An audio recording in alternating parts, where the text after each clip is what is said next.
appreciate it. I'm Tom Schweik, I'm your state auditor, and we have also with us from my office today Vanessa Chandler, Director of Communications, Donna Christian, CPA and Audit Manager. Raise your hand, Donna. She oversaw this audit activity. Ted Dugan, where are you, Ted? Ted's here, who was the auditor in charge of this audit, and Michelle Crawford from our audit staff also here. What I thought I'd do is tell you how I'm going to structure the meeting today, and then I'll proceed. I'll offer some remarks and some background, tell you a little bit about this audit, the audit process, how we got here and what we did. Then I'll talk to you about the results of the audit, and then I'll have some time for questions. And we also, we've gotten into the social media, so we have a Facebook page. So if I can't answer everybody's questions, we can continue the dialogue on a Facebook page at www.auditor.mo.gov. When I deliver an audit, the intent of the audit is to be constructive and to try to help the community improve. This is not an effort to settle scores or take sides in any sort of battles that are going on. Really what I'm hoping we can do is point out some of the deficiencies that we noted, some of the good things that we saw, and then we can work together to resolve these. When I started out as Missouri State Auditor several months ago, I implemented something new that hasn't been done before, which is I do a 90-day follow-up on any audit that receives a rating of a fair or poor. So we'll come back in 90 days and check in, just make sure the audit recommendations are being implemented. We found in past years, sometimes we do an audit, and people would say we're going to change everything, and then we come back 5 or 6 or 7 years later, and everything was exactly the way we saw it 5 or 6 or 7 years ago. So we now have an audit follow-up process to make sure that the audit recommendations are implemented. This is a petition audit. I do a lot of kind of audits. There's some that I have to do by law every 3 or 5 years. There's some that we can do in our discretion if we decide we want to do it. And then there's petition audits. And in this case, you had 1,910 citizens who voted in the last governor's election.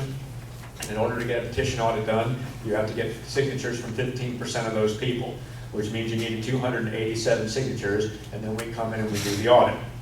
You actually provided 391 signatures, which was way over the amount needed. And I consider petition audits to be the most important audits we do because it's direct democracy in action. The citizens take action, they send in the petition. If the signatures are valid, we come in and we do an audit. And I think, there's very few times when you can directly require your government to do something. And that's why I'm here personally. I don't usually deliver audits personally, but when the citizens take the time to sign a petition and say, we want you to come in and examine our city or our county or parts of our state, I feel it's important to come here and talk directly about the results because it is democracy in action. One thing we also do anytime we audit a city is, since we have our auditors there, we also audit the local court, even though that's not part of the petition, and we did that as well. And we have a separate audit report about the court that you can see on our website.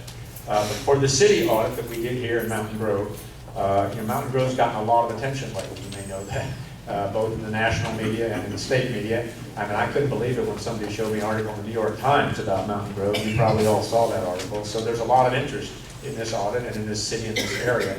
And I think that you'll see that our recommendations are intended to be constructive. And I will tell you, though, we found a lot wrong, and I'm going to go through it one by one. We did feel that there was a commitment on the part of the mayor and the members of the city council to improve the situation. We'll be back in 90 days to do that. We felt, we have different levels of cooperation with our audits, and we did feel that the officials here were cooperative. Sometimes there's a lot of resistance to what we do. And while we found a lot of things that need improving, which I'll enumerate, I want to start out by saying I did think that, and our auditors did think that your officials, your elected and other officials, were committed to improving this city. And that's a very important first step, because what we don't want is to leave and have people blaming everybody and sniping. The purpose of this meeting tonight is to try to get everybody together.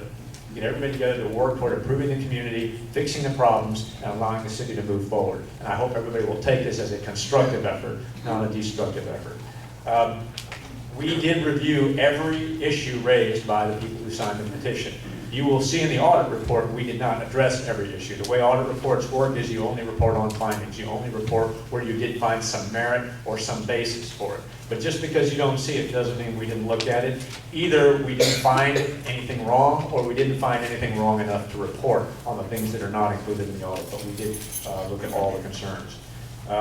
We audited for 2 fiscal years, the 2 fiscal years ending June 30th, 2011 If a problem was that we discovered during that time period related back a little further, we would look into that. If something continued on into the present, we looked into that. But mostly we confined our audit to a 2-year period.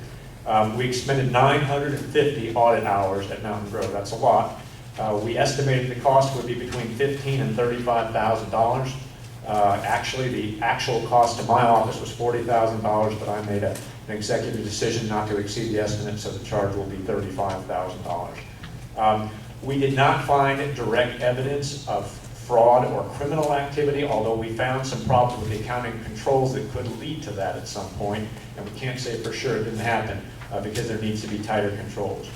You had a very exceptional audit team work on this audit. Some of the best people we have in my office, Donna I've gotten to know, and the others do a very, very good job, and I can assure you, you had a really quality group of people looking at the audit. And as I said, the mayor and the board of aldermen have said they agree with the recommendations in the audit, and they will implement the recommendations. So that's already progress, because it doesn't always happen that way. Sometimes people are very resistant, and that did not happen here. Your community has a lot to offer. I've only been in office for a year, and I had a chance to tour all around the state when I was campaigning, and I did come to this part of the state a number of times.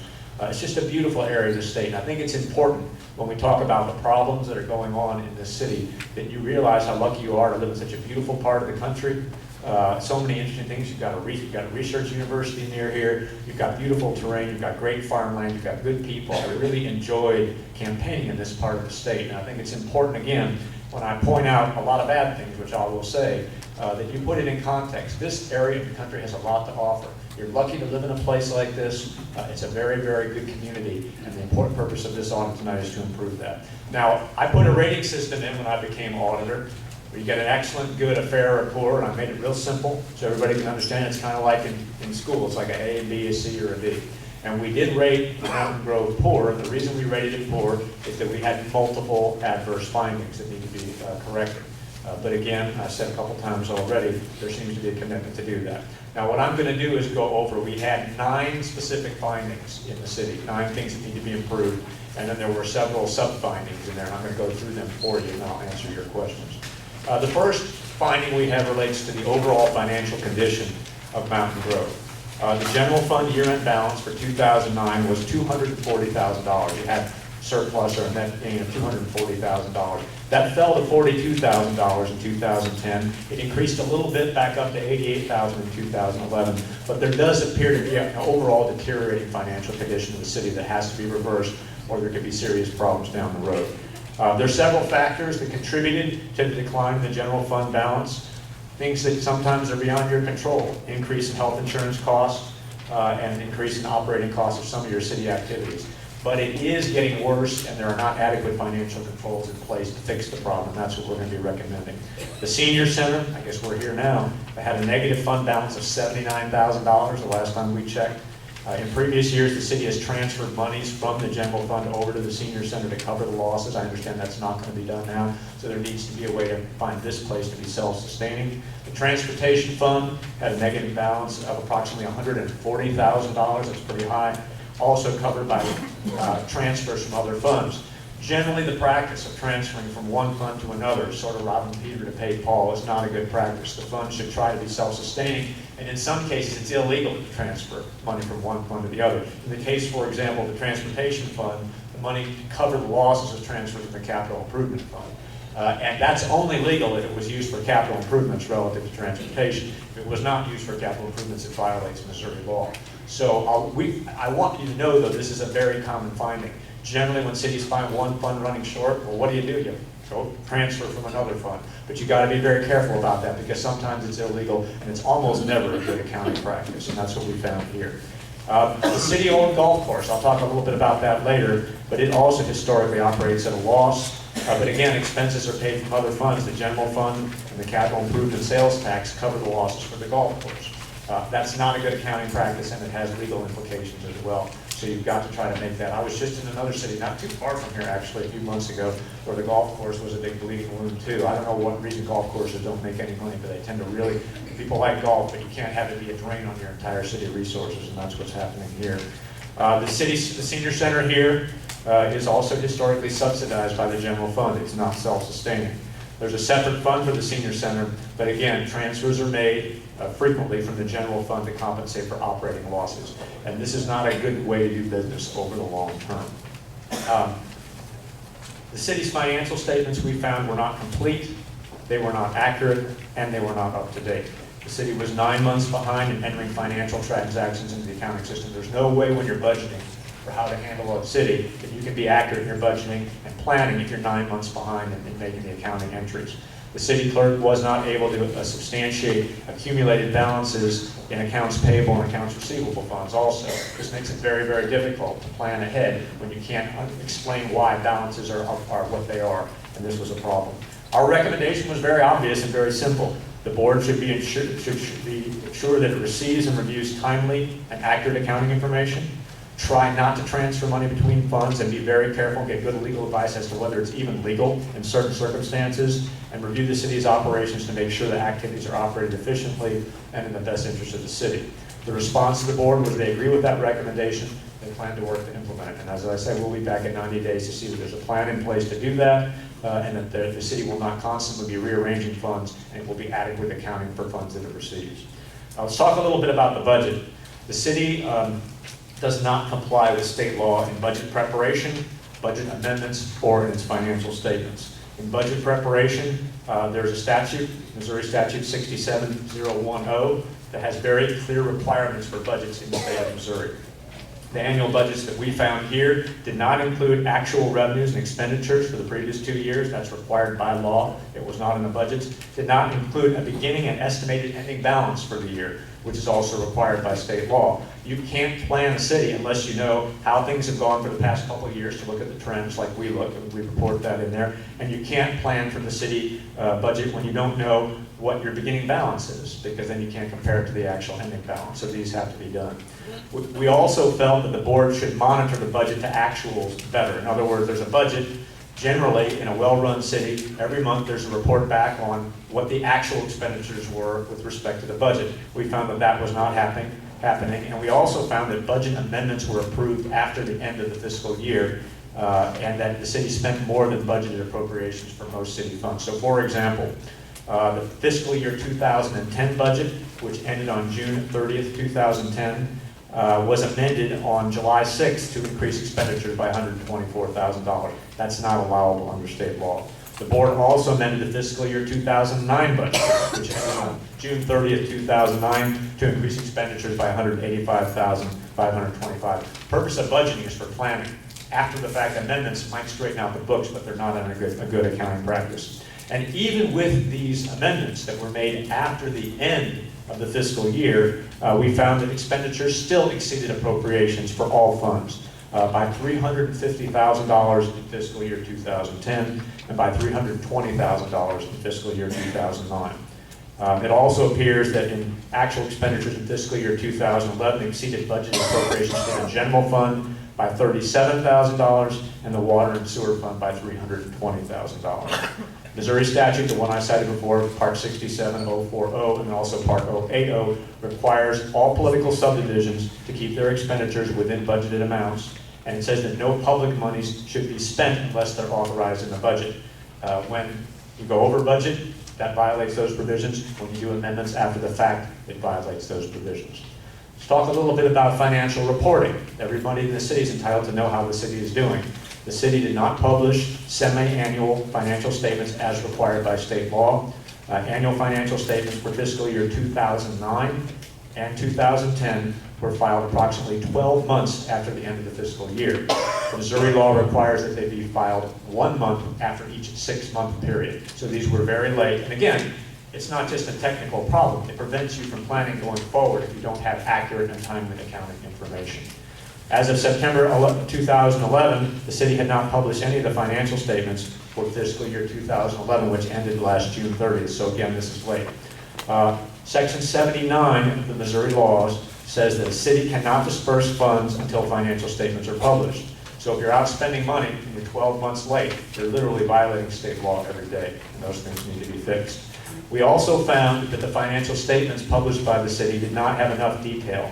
They didn't say, for example, if the balances were cash balances or fund balances. Now, a fund balance is much higher than a cash balance because it includes the value of assets less depreciation. So for example, the water and sewer fund showed a balance of $3.3 million. You might think, well, that's great, we got $3.3 million in the bank, but that's not really accurate because the cash balance was only $480,000. It's very important that when people get financial information, they understand what the balance is and what it really means. Our recommendations from these findings are obvious. Ensure that annual budgets contain all required information, beginning balances, ending balances, all the things I just talked about. Obtain financial information monthly so you can track how you're tracking from budget to actuals so you know if you're overspending. And also do not exceed budgeted appropriations in violation of Missouri law. Again, we made these recommendations and everybody agreed that we're going to implement them. So we'll look forward to coming back in 90 days to ensure that those laws are complied with and that all the problems have been fixed. Let's talk a little bit about expenditures. Some of the findings we have. This is section 3 of the audit that I'm at right now. 3.1, our finding related to bidding. Now again, this is a problem for the city of Mountain Grove, but it's a problem we find in a lot of cities, which is the city did not follow its bid policy for several purchases. Competitive bidding is important. You get the best price when there's competition. It's part of our system. We found that the city has a requirement, a policy, that goods or services that are in excess of, or expected to be in excess of $5,000 have to be solicited for bids. In other words, you have to try to get multiple people to bid on those contracts. We found that bids were not solicited for a walk-in cooler. That was a $10,500 expense. Golf course chemicals, $7,000 expense. Auditing services, $17,000 in fiscal year 2010 and over $19,000 in fiscal year 2011. We also found that the city performed phone bids or price comparisons but did not advertise as required by city law. For kitchen appliances at $51,000, chairs and tables $23,000, and billiard tables for over $20,000. Culverts for the drainage and sewage system, $16,000, also did not follow proper bidding procedures. We understand that there was an emergency in that case, and there are exceptions for that. But when there's an emergency requirement for a sole source procurement, in other words, where you don't get bids because of an emergency, you've got to move quick, and that's legitimate. You've got to document in the records why you didn't competitively bid. There are circumstances where you don't get bids, and the circumstances where you don't get bids are two. One, where there's a real emergency, in which case you explain in the file why you couldn't take the time to have competition because there was some flooding or emergency where you had to get something quick, and then you go ahead and you get sole source and you document that, and then down the road when you have to buy replacements or anything like that, you competitively bid it. That's a critical reason. The other reason you don't get competition if there's really only one qualified supplier. If you're bidding for pencils, you should always have competition. Lots of people can provide pencils, but maybe you have a unique kind of software, computer equipment you want or something like that. There's only one person that provides it. Then you document that we had to sole source this. We could not follow our competitive bidding procedures because there was a unique situation where only one company or one individual could provide those services. I'm not even sure there's a provision in your regulations for sole source procurements, and you probably ought to put one in there so that you can justify those things. We also found there was a sole source procurement of over $100,000 made for road oil and another one of $33,000 made for salt. These things I would think should be competitively bid unless there's a real true emergency, because a lot of people sell oil and salt. Another good example of that.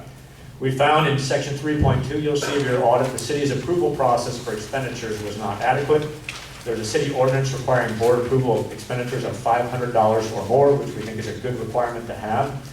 But when we looked at the expenditures, they were either not always documented or approval was not always obtained. So I'll give you a couple of examples. I think there are more in the audit. There was a $7,000 check for food and supplies for this very senior center written on June 30th, 2010, but the invoice wasn't approved until August of 2010. That's after the fact. That's not really pre-approval. That's just somebody realizing something wasn't done and doing it after the fact. That's not right. There was a $10,000 expenditure for pool tables for this very building that was not approved by the board, and there were various other approvals that were not documented as well. We think you need better supporting documentation. For example, when invoices are paid, there should be a cancellation notice that prevents invoices from being paid twice, and we've done audits where people paid the same invoice 2 or even 3 times. And so you need to have processes in place to prevent duplicative invoice payments. Vehicle logs. Another very common finding in our audits is people don't keep track of mileage, so you don't know whether the vehicles are really being used for personal purposes or for professional purposes. In this case, there are 24 city vehicles, and we found that they mileage logs do not indicate daily odometer readings or the purpose of a trip. So we can't prove it, that the vehicles were misused, but you can't prove that they were used properly either. And there's always the possibility. I mean, I did an audit recently where the entire city was about half a square mile, and we found that the city administrator was logging 20 or 30,000 miles a year on the car. That can't be right. You know, I mean, there's just no reason for that. So in this case, we need people to document what they're using the cars for, so we can be sure they're not being used for improper purposes. Allocation of salaries, that's finding number 3.5 in your audit report. The city had no documentation to support the allocation of salaries between the city funds. So you have, for example, the city administrator, the city clerk, their salaries are allotted to different funds. The city administrator and clerk are allotted 1/2 to the transportation fund, 1/4 to the general fund, 1/4 to the water and sewer fund.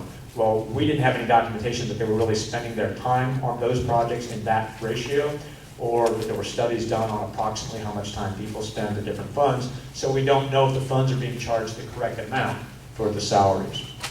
The salary of the public works director is allocated 3/4 to the transportation fund and 1/4 to the water or sewer fund. There needs to be some relationship between the salary allocation and the work they're actually doing to see that it's related to those funds, and we recommend that occur.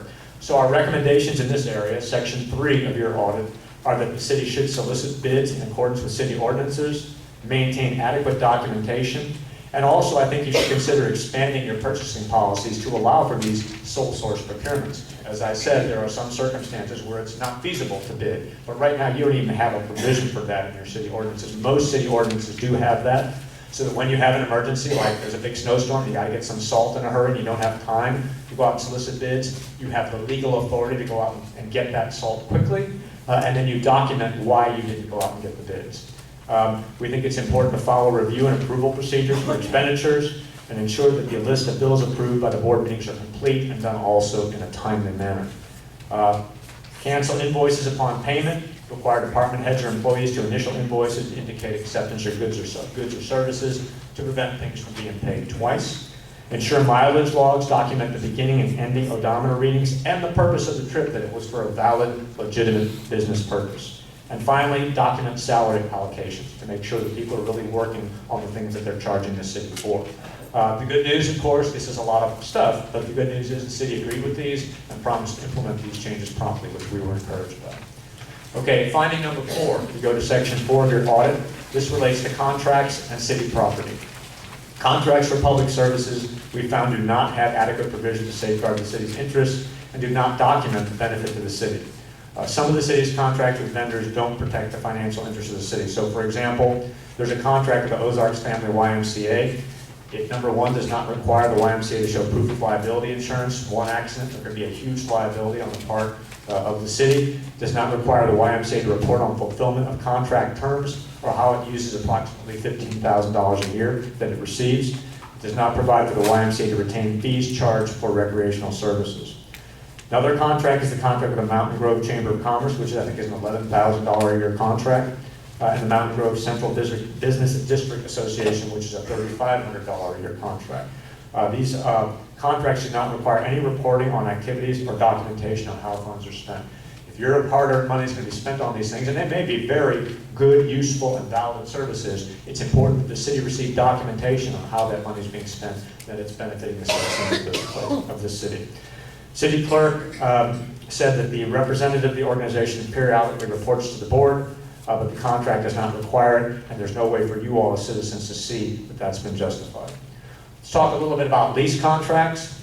The city leases property to the Arts Council, the Pregnancy Resource Center, to the Tri-County Fair, and there are no lease payments required.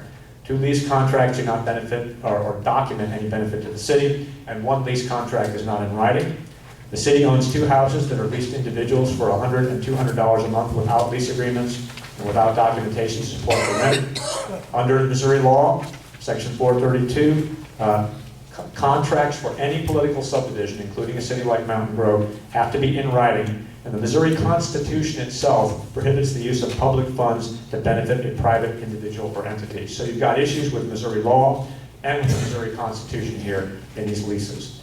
Let's talk a little bit about real estate purchases, section 4.3. The city did not solicit proposals to develop real estate owned by the city. There was a building that was appraised for $900,000 that was donated to the city for $1, which is a pretty good deal. The city then sold the building for $50,000. Now I know it's a bad real estate market, and maybe that's all you can get. But when something's appraised at $900,000 and then sold for $50,000, there should be very careful documentation as to why that was a good deal for the city, because on its face, it does not look like it was a good deal for the city. In addition, the city did not solicit any other proposals for the development of the property than the one it received. You would think when you're going to sell a piece of property, you try to get as many proposals as possible. So our recommendation, this is in section 4, ensure contracts specify who will receive fees charged for services, require proof of insurance, and provide for periodic reporting when you have contracts and when you pay out to other entities for services. The city accepted this recommendation. Evaluate leasing property without a documented benefit to the city. Make sure there is a documented benefit to the city. Enter written contracts defining services provided and the benefits received. That's state law to do that. And maintain documentation supporting the reasonableness of rental amounts. We understand that you're no longer leasing one of the places for $100 a month, and you are going to document the lease that's $200 a month, is my understanding. Solicit proposals for future real estate sales, and if you're going to sell a parcel of real estate for way, way below the appraised value, it needs to be documented why that was beneficial to the city, if it was at all. Finding number 5 is accounting controls and procedures. We identified some very significant weaknesses in the receipting procedures for the city. The city clerk and the police department do not issue receipts for some of the monies received. Receipt slips are not always issued for fees paid to obtain police reports and amounts transmitted to the city clerk by other departments. Keeping receipts is the only way we can be sure there's no embezzlement going on. We have now, since I've been auditor, identified 5 cases of local officials just stealing money. We're not talking about gaming the system or just taking money out of the city and putting it in their pocket. The way you keep that from happening, and we did not find that here, but the way you keep that from happening is good receipting procedures. When money gets deposited, there's a receipt provided, and then there's a reconciliation with the bank account when the bank statement comes in from the bank. We found problems in all of those areas in Mountain Grove. There needs to be much tighter financial controls. Receipt numbers are not accounted for in the computer. Sometimes the method of payment is not listed. The collector's office issues manual receipts for certain licenses and permits, but the computer that they're entered into does not have consistent receipting processes there either. Anytime there's a breakdown in the process of money coming into the city, receipts being issued, money being deposited to the bank statements being issued, reconciliations occurring, anytime there's a breakdown in that process, that gives somebody the opportunity to steal. Now, again, I have no evidence anybody's stealing here. I'm just saying the opportunity exists, and in order for this city to be responsible, that has to be cleaned up pretty quickly. Bond coverage. The mayor, senior center, director, and volunteers for the senior center all handle money, but they're not bonded. It's very important for bonding to make sure if there are losses that the city is not left holding the bag for all the money that could occur in terms of losses. So our recommendations, again, when you hear what we find, the recommendations flow pretty obviously. Require receipt slips to be issued in numerical order, method of payment indicated, and reconcile the composition of amounts recorded to deposits and bank statements. And make sure the board ensures that checks are endorsed upon receipts, voided transactions are accounted for properly. You can read more about it in the audit report. But basically, we really didn't find any part of the process of money coming into the city, being deposited, and then being redispersed properly documented in accordance with sound accounting principles. And then, of course, get bonds for people who do work for the city so that if there is a loss or an accident and the city is sued, the insurance company will pay for that. Number 6, the golf course. I don't know what the issue is with golf courses around the state, but I haven't found a golf course doesn't have a problem in the state of Missouri. So you're not alone here, but we found a lot of problems with the city golf course. First of all, the Pro Shop is a private business operated on city property at city expense.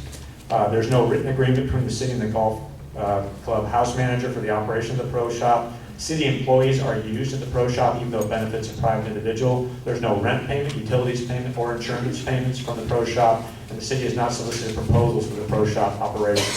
The Missouri Constitution, that's the highest law of the land, is very clear that public money and property cannot be used to benefit a private individual, and all city contracts have to be in writing. So this has to be fixed pretty quickly.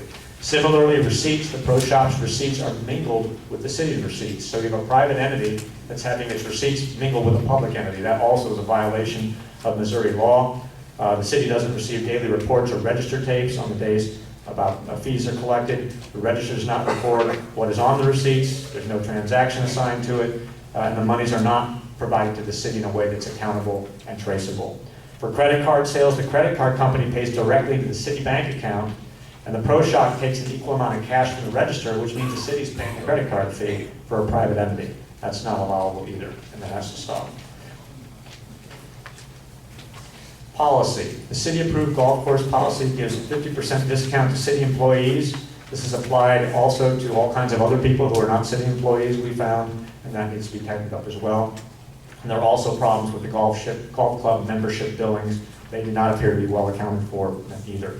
So our recommendations are simple: evaluate the current arrangement of the golf club, stop violating the Missouri Constitution by mixing public and private entities, and we understand that that's under review now and hopefully will be changed.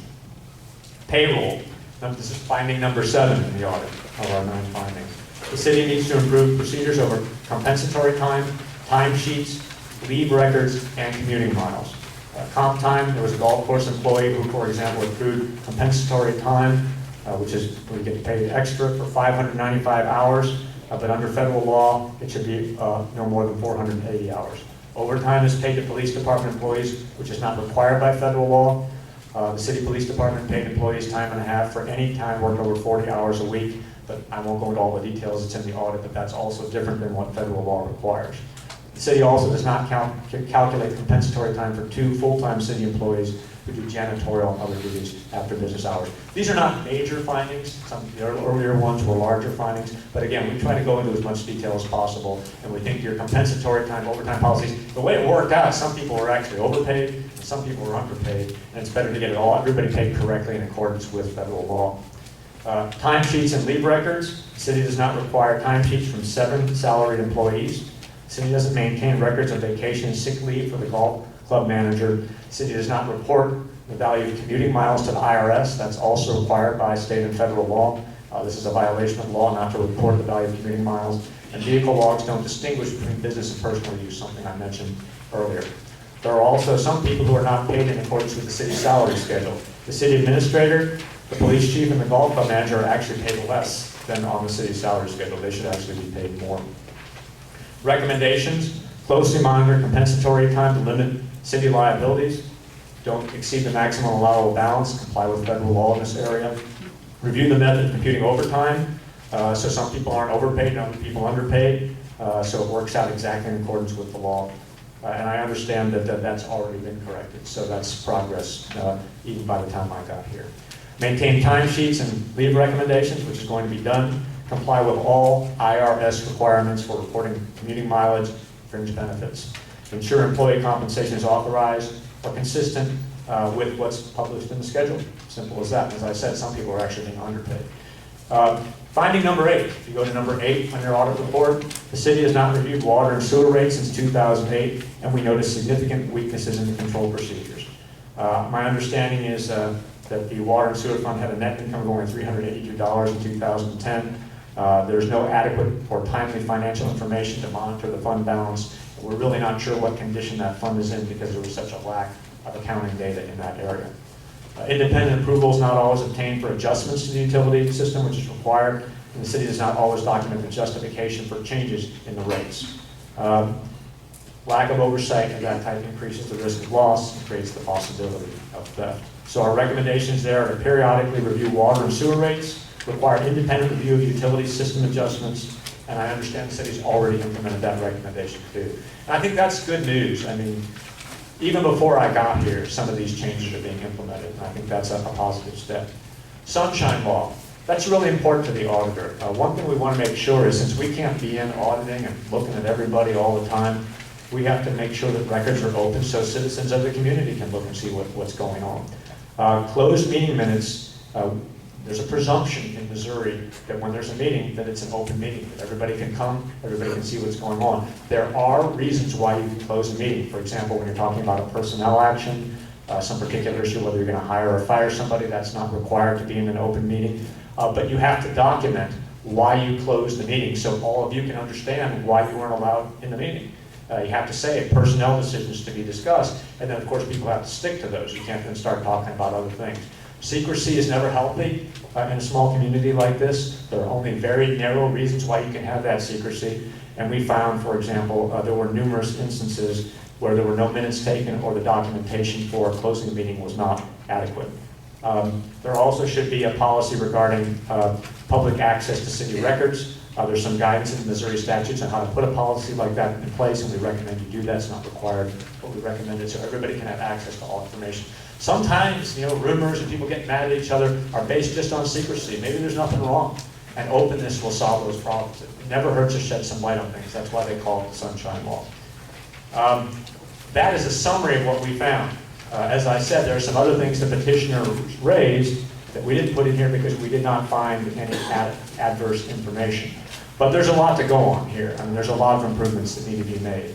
And I hope that everybody will take this audit report, read it in more detail. All I gave you was a summary. There's more in there than what I said. But to give you an idea, you have to make improvements in the financial condition of the city because it's deteriorating. You've got to do better on your budgets and financial reporting. You've got to monitor your expenditures better. You've got to do better with your contracting and bidding, your city property. You've got to have better accounting controls and procedures. You've got to work on the golf course, improve your payroll procedures, utility, and comply with the Sunshine Law. This is a lot to do, but I've been doing this for a while now, and it all can be done. And I believe, and my auditors have told me that the city officials here tonight are committed to making these changes and improving it. And I'm optimistic that when I come back in 90 days, people are going to say, wow, there have been some real improvements made here, and you can be very proud of the way your city's been run. Thank you for having me tonight, and I'm happy to answer some questions.